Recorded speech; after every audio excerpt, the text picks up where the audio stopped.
So, what I'm reading is a book called Moses and Monotheism by Sigmund Freud, and it's such a good book.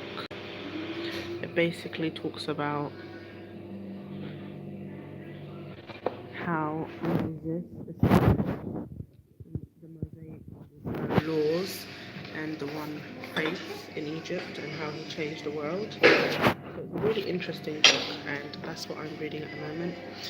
And yeah, I recommend it. It's Moses and Monotheism by the good old Sigmund Freud. Now, there's a legend that once he wrote this book, they killed him because it contradicted everything what the Jews said. It brings out a lot of truth, and you know how the Jews control the world. So they had to get rid of him. But yeah, just thought I'll show you what I'm reading, because there's a lot of knowledge in that. And I like the way Sigmund Freud, the way he writes, even though it was written in 1938, it's still understandable now and very relevant. He also talks about how he reckons that Akhenaten of Egypt was actually Moses. And he also talks about how Moses was an Egyptian and not a Hebrew. Yeah, thank you.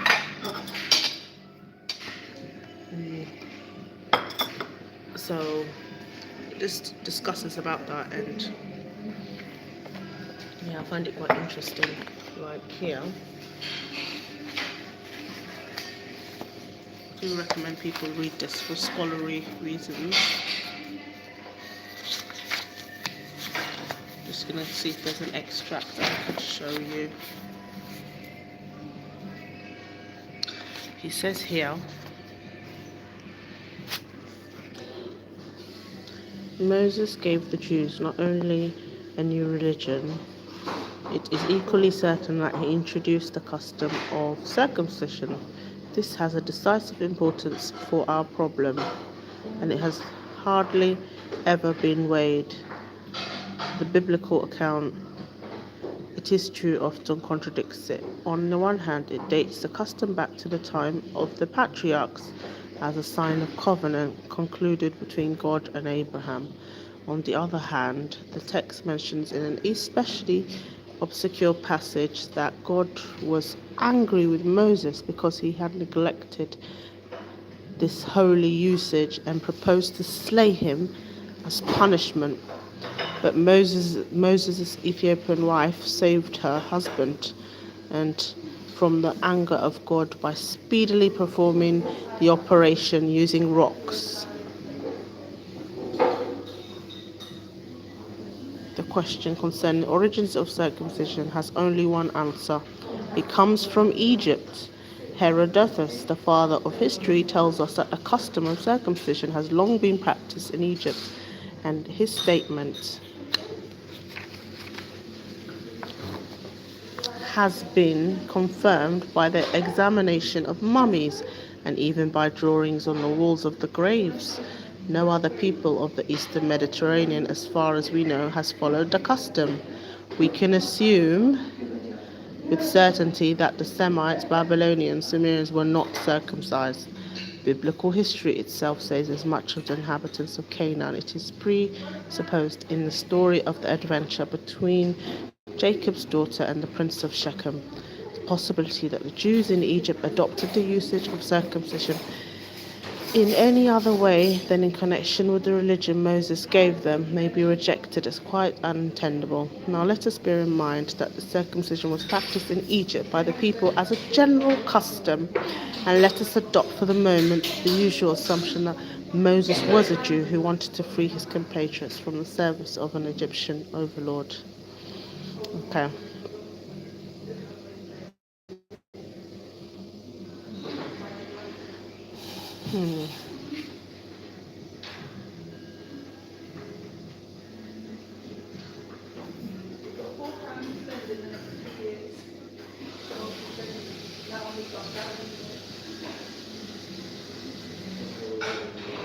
Well, there you have it. Africans were practicing circumcision way before the Middle Easterns and the Asiatics.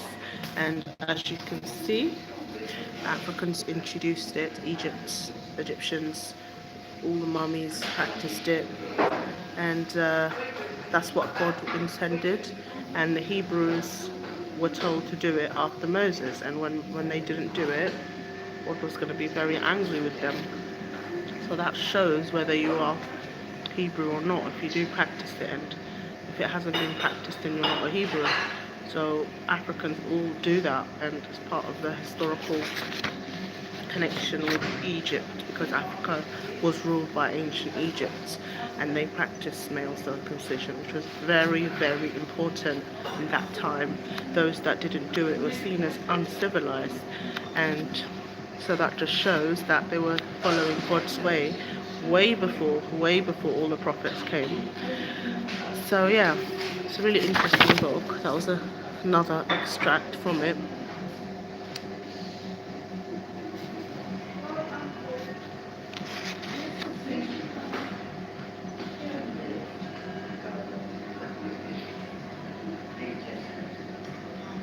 Okay, now let me show you an extract of when Egypt was overrun by barbarians.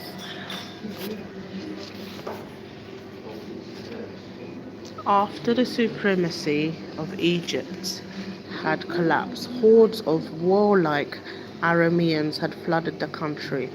Arameans are the Kim Kardashian people, Amalekites. They're more similar to them. They come from the mountains.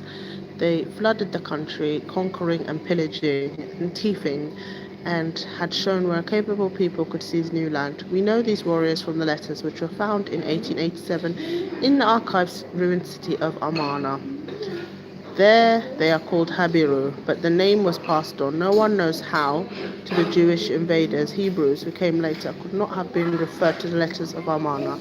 The tribes who were the most nearly related to the Jews now living in Egypt also lived south of Palestine in Canaan.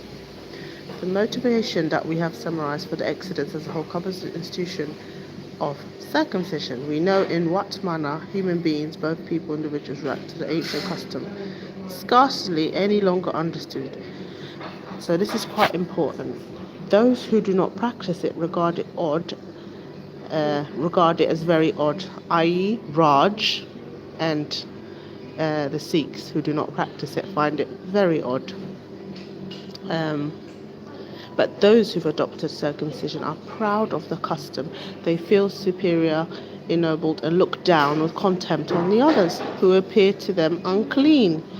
Even today, the Turks hurl abuse at the Christians by calling them an uncircumcised dog. It is credible that Moses, who as an Egyptian was himself circumcised, shared this attitude. The Jews with whom he left his native country were to be a better substitute for the Egyptians. He left behind. In no circumstance may they be inferior to them. He wished to make them a holy nation.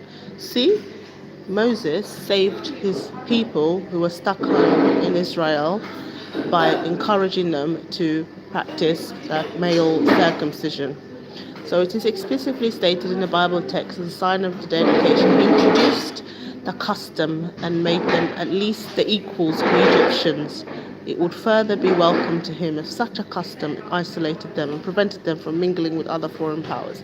They would meet during their wanderings, just as Egyptians had kept apart from all foreigners. So the current Greeks and Romans that are in Egypt are foreigners, and the real ancient Egyptians would have stayed far, far away from them. Jewish tradition, however, behaved later on as if it were oppressed by the sequence of ideas we have just developed. To admit that circumcision was an Egyptian custom introduced by Moses would be almost to recognize that the religion handed down to them from Moses was also Egyptian. But the Jews had a reason to deny this fact. Therefore, the truth about circumcision had also to be contradicted. I think it's a really interesting aspect because, Africans were doing all of this thing way, way before the introduction of foreign influence on the continent, and that's how you know whether they're native to the land, because native Africans practice male circumcision. That's just, common sense. That's what all men should be. But those that are not originally from Egypt or North Africa come from regions where they do not practice it, and now as a result we see males that do not do it in North Africa, but only do it because of a religion put onto them. But naturally, the Greeks and Romans did not do it, nor did the barbarians. So it's quite interesting to hear about that. And Moses, he cared about the soul of his nation because God would have destroyed them. So he taught his people, his Hebrew people, to have male circumcision done on them as a rite, a way, on the 8th day precisely. The male child should have it done. And that's the connection to make his people. And then obviously he introduced the tablet and the Mosaic laws, to believe of one God, to drop all heathen laws, heathen practices. So it's really interesting. And this Moses did exist. He reckons, according to Freud, it's Akhenaten of Egypt. Akhenaten was a rogue pharaoh, introduced the worship of one God in the city of Amarna, and his wife was Nefertiti, the very beautiful Nefertiti. His son would have been Tutankhamun. I think his grandma would have been Ta, but as we know, their whole kingdom was destroyed, and the Egyptian priests brought it back to the old ways and destroyed all images of Akhenaten. So it's a really interesting book that I'm reading, and I recommend others to read it. My name is Tarina Starr. I've been back for another blog, and I'll be back again. Bye.